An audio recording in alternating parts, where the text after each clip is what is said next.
The third-floor apartment in an old building on the outskirts of Eugene, Oregon, wasn't anything special, except for the voice of a little girl that rang out every afternoon. Isa Monroe, or Isa as everyone called her, was 11 years old, with bright eyes and a voice as clear as the first morning of spring. Every day after school, Isa would sit on a rickety wooden chair by the window, a worn-out mini Casio keyboard on her lap, and sing. She had no backing tracks, no microphone, but the music from her heart was never missing.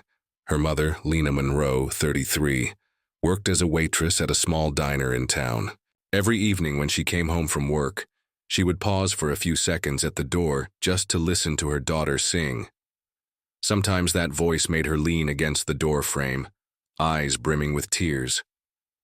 Lena had given birth to Isa at the age of 22, in what people often called a love at the wrong time. The man she had once loved deeply, the man Isa had never met, knew nothing of the child's existence. Lena never mentioned his name, only saying he was someone I loved enough to raise you on my own. Before we continue with Isa's deeply moving story, if you believe that a heartfelt voice can awaken the deepest memories, and that love, even when lost, can find its way back, then please take a moment to like this video and subscribe to our channel. With your support, stories like this one can reach even more hearts around the world.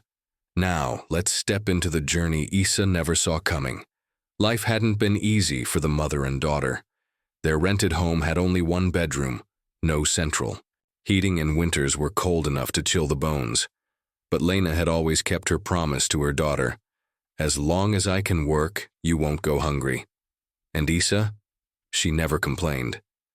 Every morning she got up early to help her mom make coffee. Every night she studied by herself. And then she sang. For Isa, music wasn't just a hobby. It was how she expressed what couldn't be said with words. One evening in March, after they'd finished a simple dinner of bread and canned chicken soup, Lena placed an envelope on the dining table. "What's that, Mom?" Isa asked, still holding her spoon, stirring the soup. "You've been selected to represent your school at the Oregon Children's Arts Festival," Lena said, her eyes glistening. "It's a statewide singing competition, held in the capital, Salem, next month. The principal called me this afternoon. They said you have potential. They believe in you." Isa's eyes widened. "Really, Mom? I get to compete for real?" Lena nodded. "If you want to, but you'll need to prepare seriously. This is a once-in-a-lifetime opportunity." Isa leapt from her chair and hugged her mother tightly. "I'll do my best. Can I choose the song, Mom?" Lena smiled softly. "Of course." The little girl ran to the keyboard and placed her hands on the keys. "I want to sing 'You'll Never Walk Alone,' the lullaby you used to sing to me at bedtime." A simple sentence, yet it left Lena speechless for a few seconds. That song. It was the last one she had ever sung for Daniel, Isa's father, on the night before they parted ways forever. It was a song of love, of hope, and also of a wound that had never healed. Lena took a deep breath. She looked at her daughter, soft brown hair, eyes that looked exactly like his. She nodded. "If you sing from your heart, I believe that song will touch the hearts of others," she whispered. Isa didn't notice, but at that moment her mother was silently wondering. Even if Daniel doesn't know about her, if he ever hears that song again by chance, would he recognize it? Neither of them knew that fate had already arranged for that answer to come sooner than they imagined. 2 weeks flew by like the wind. In the small apartment where spring sunlight still filtered through the old curtains, Isa practiced her song every day after school. Lena carefully printed the lyrics, highlighted each emotional crescendo, and helped her daughter understand the meaning behind every line. "Do you know when this song was written?" Lena asked one Sunday afternoon, as Isa tapped out each note with her tiny fingers. Isa shook her head. "When you were little? Even longer ago." "It's from 1945, an old song. But just like you, even though it was born a long time ago, it's still beautiful." Isa giggled. Are you saying I'm your old song, Mom? Lena burst out laughing. But behind the laughter were memories that felt like dull blades in her chest.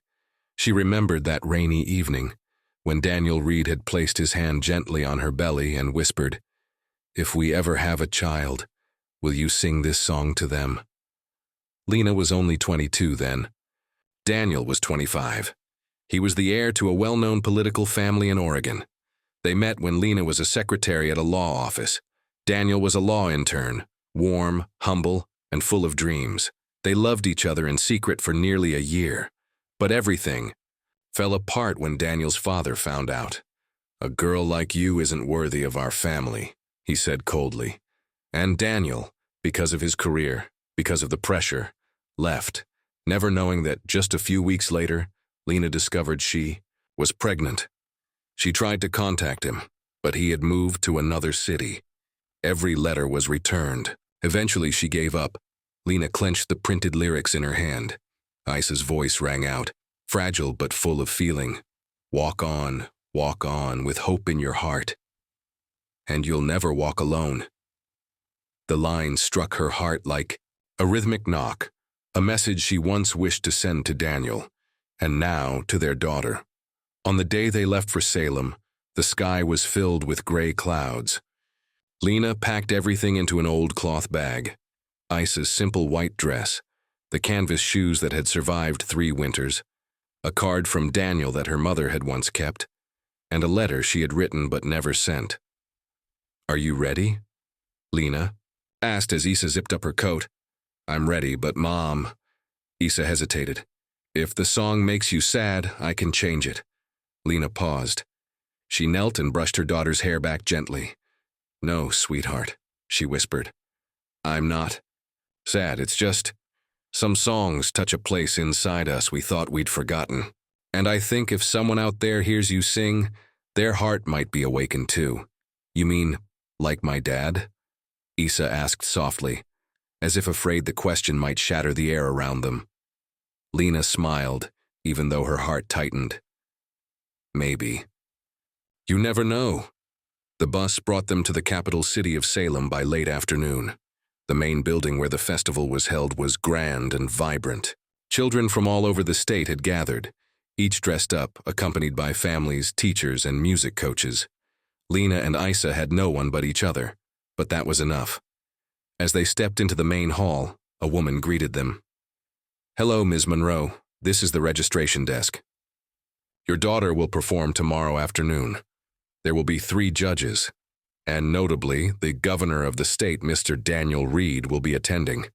He has a deep love for music." Lena froze. The name struck her like a thunderclap. Daniel Reed. Couldn't be. Governor of Oregon. Was it her Daniel? She tightened her grip on Isa's hand, her mind spinning. For 11 years she had told herself he didn't know. For 11 years she had convinced herself that the past had been laid to rest. But if he was truly here, and heard his daughter sing, would he recognize her? Lena had never feared the future. But in that moment, for the first time in so long, her heart raced, not because of memory but because of what might happen next. The official competition day arrived under a clear sky, with gentle sunlight and a mild spring breeze. The Oregon Arts Festival was held at the old town hall in the heart of Salem. Ivy-covered stone walls and trembling young leaves shimmered in the light, as if they too were holding their breath for the young contestants. Lena sat in the 3rd row, clutching the old cloth bag tightly. On her lap rested the Casio keyboard Isa would use in her performance. She glanced quickly toward the judges' table, a long table draped in white fabric with gleaming brass nameplates, and then her heart nearly stopped when she saw him. Daniel Reed. His hair was graying at the temples, his face mature and his eyes steady. But Lena recognized him instantly. The same gaze, the same high bridge of the nose, the lips that once whispered dreams into her ear. He sat between 2 other judges, his expression serious, jotting down notes on a contestant's file. Lena lowered, her gaze, heart racing chaotically. What do I do? What if he recognizes me, or worse, what if he doesn't recognize anything at all? Backstage, Isa stood tucked behind the curtain wing, her small hands clutching the hem of her dress. She didn't have a dazzling costume like the others, just a simple white dress, faded canvas shoes, and her hair tied neatly with an old ribbon her mother had kept. But Isa's eyes sparkled, as if inside her was a song no one could take away. Next contestant, Isa Monroe, Edison Elementary School, performing "You'll Never Walk Alone." Lena looked up as her daughter stepped onto the stage. The spotlight beamed directly on the little girl, casting a pale golden halo on the wooden floor. Isa bowed to the audience, adjusted the microphone, and let her eyes sweep across the crowd. When her gaze met her mother's, Lena offered a calming smile and gave a subtle nod. Isa took a deep breath and pressed a key on the keyboard, and then her voice rang out. "When you walk through a storm, hold your head up high." The sound wasn't loud or showy, but it was crystal clear, warm, and struck the softest corners of every listener's heart. Each word, each phrase carried the soul of a young mother from years past. Isa's voice was youthful, yet brimming with emotion. A lullaby, a prayer, quiet message to the father she had never met. At the judges' table, Daniel flinched. The first line had made him look up. He narrowed his eyes. This song, "Walk on through the wind, walk on through the rain." Daniel felt a lump forming in his throat. Somewhere deep in his memory, the melody returned like an echo from another lifetime. And then her face appeared, Lena, with her red scarf and tear-filled eyes waving goodbye at the train station that night. He remembered. This was the song she sang, the last time.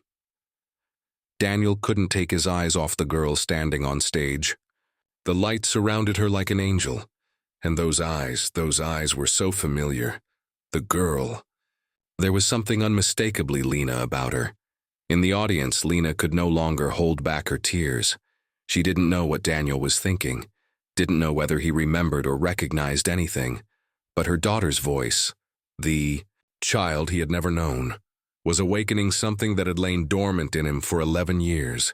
Walk on with hope in your heart, and you'll never walk alone. When the final note echoed through the hall, the room fell utterly silent. One beat, then another. And then the entire hall erupted in thunderous applause. Isa bowed, her eyes sparkling. She glanced at her mother and saw her wiping away tears, smiling with pride. But in the judges' row, a gray-haired man also stood, his eyes red with emotion. Daniel Reed, Governor of Oregon, the man who had just touched his own past through the voice of a little girl. He didn't know what to say, but somehow he knew that little girl was a part of him. Isa was led into the backstage waiting room, where the contestants rested before the award ceremony.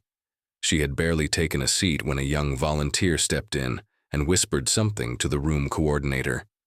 "Isa Monroe?" The coordinator called. "Someone would like to see you, one of the judges." Isa was surprised. She had never been invited to meet a judge in private before. With her heart fluttering, she stood up, smoothed her dress, and followed the young woman down a hallway to a quiet waiting room bathed in warm light. The man waiting inside stood up as soon as she entered. "You sang beautifully," he said, his voice low and soft as morning mist. Isa smiled shyly. "Thank you. You're one of the judges, right?" Daniel nodded. He took a slow step forward as if afraid of startling her, and the closer he looked, the more he saw. Her tilt of the head, the sparkle in her eyes, even that shy smile. All reminders of Lena, like a smaller, more delicate version. "When did you start singing?" he asked. "I've never really had lessons, sir. My mom taught me. She sung that song to me since I was little," she said. It was the song her mother once sang for someone she loved. Daniel felt his heart go still. "What's your mom's name?" he asked, trying to keep his voice even. "Lena Monroe," Isa replied without hesitation. "Mom said my dad doesn't know I exist, but I'm not mad. She told me, sometimes, when you love someone, you just let them be happy, even if it means being far away." Her words nearly made Daniel lean against the wall to steady himself. Each sentence was like a needle piercing through the armor he had built for years. Just then, Lena walked in. She wore a light coat, her hand gripping the strap of her bag, eyes steely as she saw her daughter standing with Daniel. But the moment their eyes met, time seemed to freeze. There they stood, a single mother, a father who had once walked away, and the daughter who connected them both. Daniel stepped back. He didn't know what to say to Lena, the woman he had lost when he was too young, too bound by ambition and family expectation. "Lena," he choked out. I didn't know." "That's right," Lena replied. "You didn't. But I tried to tell you. You disappeared. I sent letters, but they were all returned. Eventually, I stopped." Daniel was silent. The guilt inside him rose like a tidal wave, unstoppable. "And the girl?" he asked softly, glancing at Isa.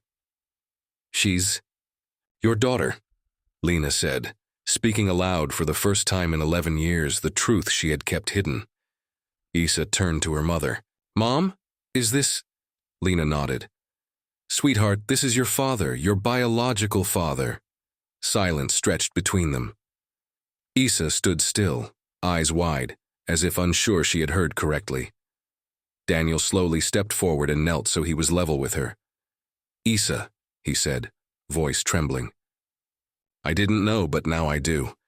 And if you'll let me, I'd like to be near you. No titles, no expectations, no need to forgive me right away. I just want to be close." Isa looked at her mother, then back at the man before her.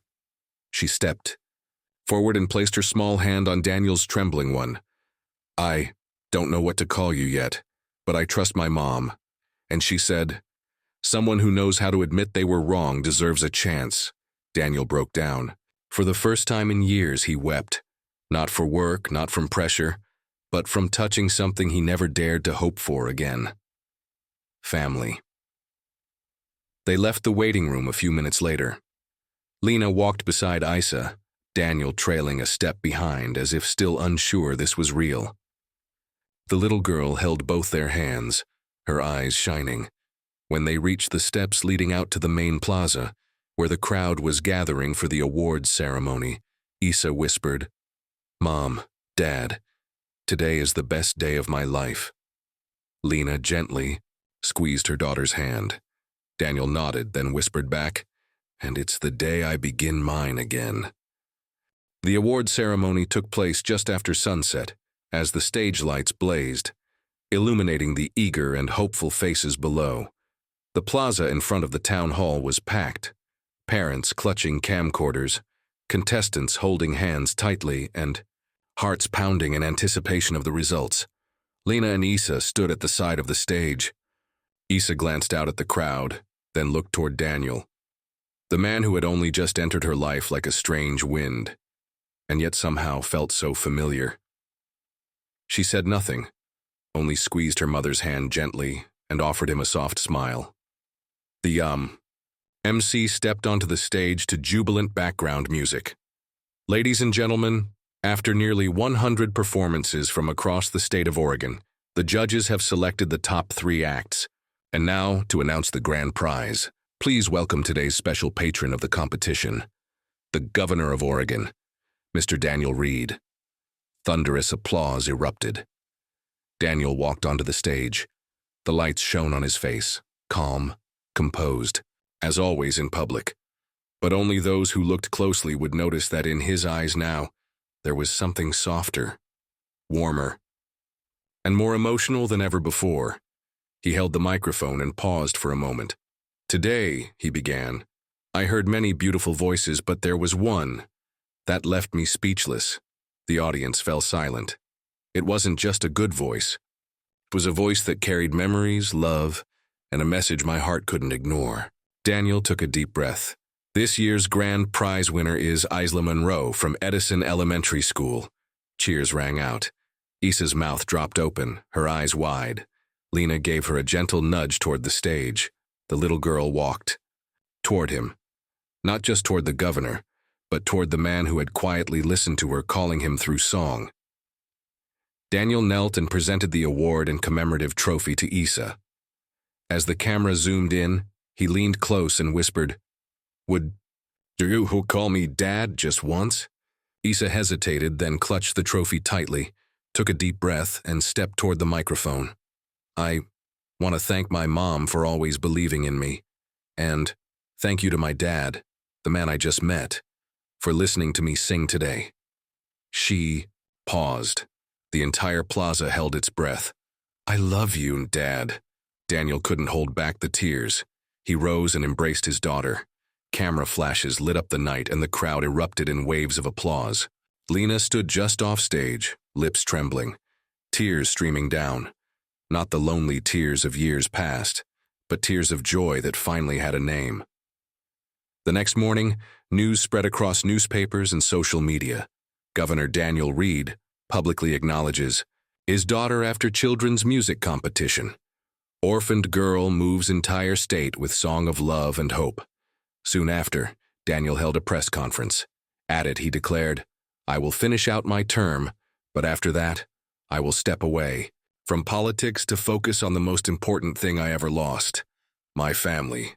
He also announced the creation of the Claire's Song Foundation, named after Isa's mother, to provide scholarships for talented children in rural areas to access education and the arts. Later that spring, at a charity concert in Salem Central Park, thousands gathered. On stage, under soft golden lights, Isa Monroe stood with her mother and father, and when the piano began to play "You'll Never Walk Alone," the family sang together, a song that had once separated them, now becoming a melody that bound them forever. In the audience, elders wiped tears, children held their parents.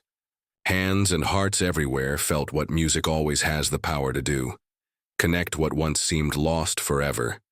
And at the center of that stage stood an 11-year-old girl, with a brave heart, a pure voice, and the smile of someone who knew what it meant to lose, singing for her father without realizing.